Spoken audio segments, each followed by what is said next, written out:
So Fabrice, everyone's wondering what you're up to, so why don't you tell us a little bit about what you've been doing?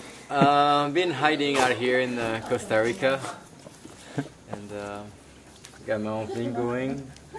Beautiful house, beautiful view, security guards, so life is good. 7 doesn't look too dangerous.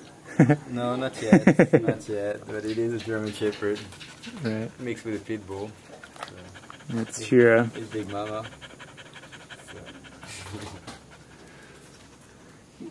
Yeah, so tell us a little bit about your Pura Vista Hills business and all that. Yeah, so we have 2 family houses going on out here that we finally got finished about last year. So this is our 2nd year in operation as far as renting the villas. And we've been getting really good reviews, so that's really nice. If you want to find out more about your villas and how to rent them and stuff like that, and how yeah, we just now got a website, and so it's going to get better. So it's www.puravistahills.com, and then you can check out what we got to offer. Vacation rental, you know, and then we have the contacts for it's a great place to come if you want to do horseback riding. You know, basically here what we have is nature, a lot of monkeys, iguanas, beautiful birds on a daily basis. So this is what we offer our guests, beautiful Costa Rica, pristine. This is the countryside. So tell us a little bit about the location, like where is it located, how far from the airport and all that kind of stuff. We have an international airport in Liberia, about an hour and 15-minute drive from here. That's if you drive like me, you know, normal speed limit. If you drive like Robert, then maybe 45 minutes drive. And then we have many surf spots. You know, if you go south, you know, we have Marbella, about 30 minutes drive. And then we have Playa Negra, Onquial, right there in front of us. That's about a 15-minute drive. We have Avellanas. All those are fairly famous surf spots, and there's a lot of secret spots in between.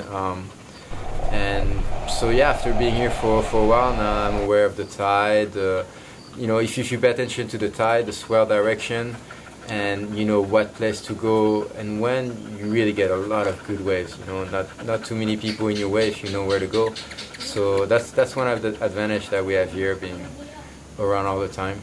A lot of south swells, so obviously from April to November there's going to be more swell, and the rest of the year is also very good, always little waves to ride. And then we also get the north swell, and it gets really windy that time of year, so I like to go north about 2.5 hours away from here, flat spot, to do some kite surfing. That's really consistent, so the season for that is about 8 months, from November to almost June, July. It's windy, it's really windy, so that's a great place for me to do my flat water kite surfing, so I'm pretty stoked about that spot.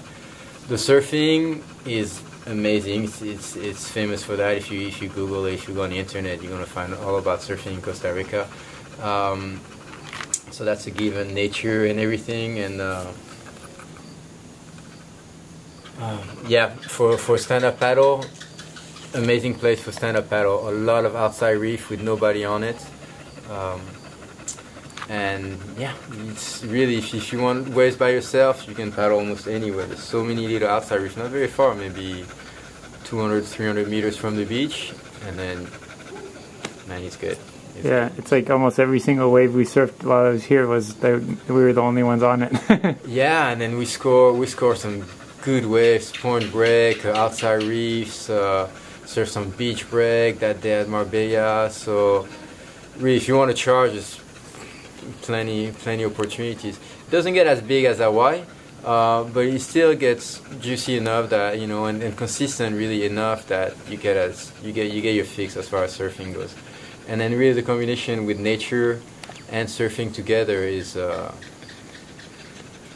awesome combination, really. You know, it's you drive, just the driving around the little 4x4 experience, the crossing the little rivers, all that is something special. When you're here and then you look around and see how people live, you know, and then you realize that you shouldn't take for granted anything back in the Western world that we live in, you know. And here we do all our recycling. We have a compost. We have as much as we take care of our own stuff. So any trash that comes here, we're gonna have to take care of it. There's no, in where we are, there's no trash service. So that alone, when you take care of your own trash, you learn a lot about how people should live, you know. So, and you know, without dictating that to our guests, we try to show how perhaps it's good to, you know, to live as much as sustainable as we can, you know. Huh.